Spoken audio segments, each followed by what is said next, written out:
Alright YouTube, Farmal Skittle back here again today. The previous video you guys saw up on my channel was taken down. I took it down personally. I thought it was too long. So I'm redoing this video. Now you all remember my previous video where I asked for recommendations on what to do on my channel. Again, though, I apologize for taking that video down as I thought it was just too long. So, anyway, I'm going to be making this into 3 or 4 part series. We'll see how that goes. But as some of you recall who watched that video, I talked about what's around Vincennes, Indiana. So, I will be. Right now, let me just finish this one pass up here. I'm running a 4166 International on 2 field cultivators, cultivating in corn stubble, since it didn't do so well on my 17 shank chisel plow. It didn't have the traction, because it doesn't have duals, and this mod didn't come with duals.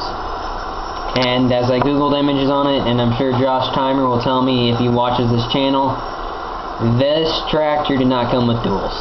So, yeah. Anyway, I do farming. I don't know if any of you have asked this first, but I would like to explain this, why I do Farm Simulator as my intro. I just thought, well, I'm trying to stay farming related, so I just run Farm Simulator as a channel intro. I figured that was a decent way, at least when I'm at school, whereas at home I can show what I'm talking about exactly.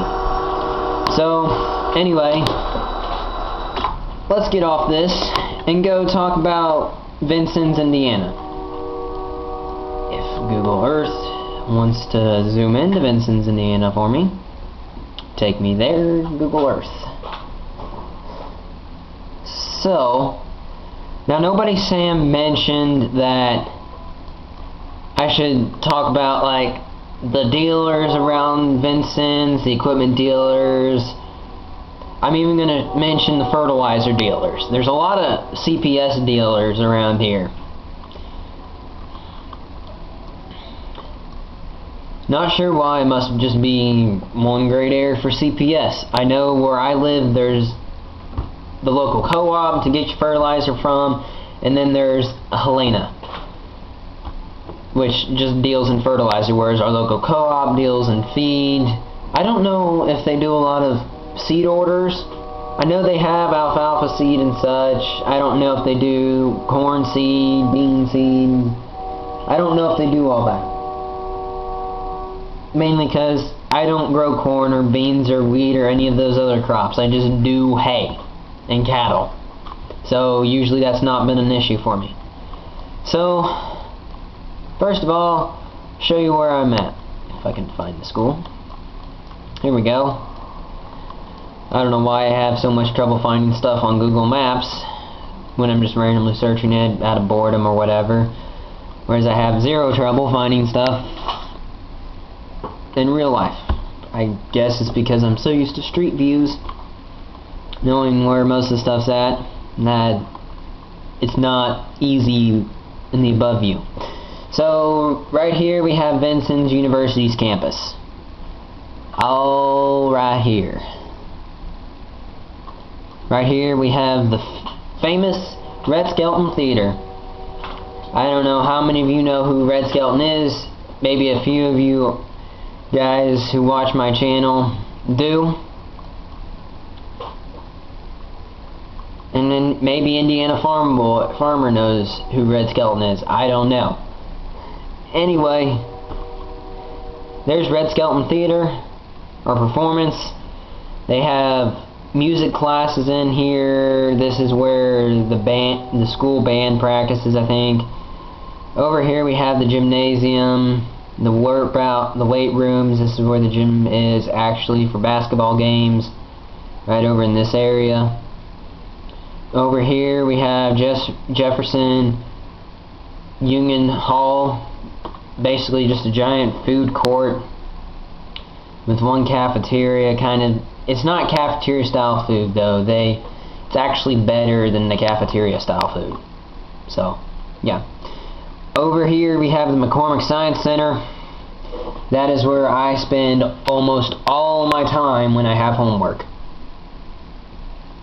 So, here's my dorm room, Godare Hall. This is where I stay.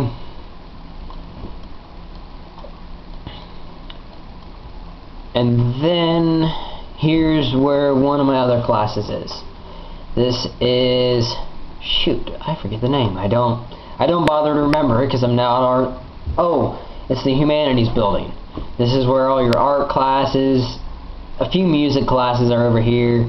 Not a lot though. Most of the performing arts are over in Red Skelton. And that's actually where, say, indoor movies are played. They're played in the concert hall over here for school, and then they have comedians or performers come to Red Skelton perform. So the Humanities building, you have a lot of your art classes like drawing, painting, photography, and there's a soundboard learning class. There's a class to learn how to produce music, not as a singer but as a soundboard engineer is what I should say. And then administration building, campus library. Let's see.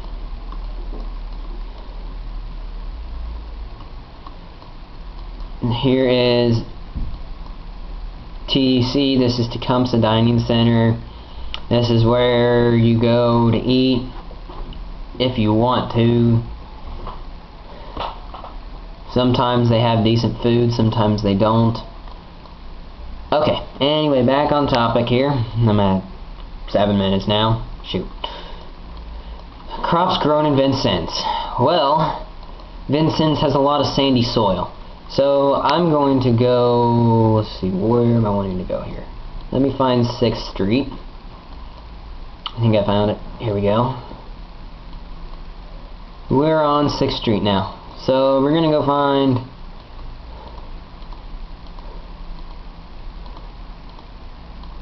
trying to think, where did there was a field here. This looks like it's set up for watermelons. I could be wrong. Okay, there's a lot of specialty crops grown in Vincennes, such as potatoes, watermelons, cantaloupes, a lot of your vegetable crops, because of the sandy soil in Vincennes. Or I'm just going to actually say Knox County, because that's the county Vincennes is a part of. Knox County has a lot of sandy soil. So I'm just going to use this as field here. I don't think this has been set up for watermelons. Very hard to tell from satellite image. I saw some fields already set up for watermelons today because I have a class called Soil Science, and we took a tour of Knox County, kind of the soils around Vincennes at least, and we stopped at a few locations that had very sandy soils. So anyway,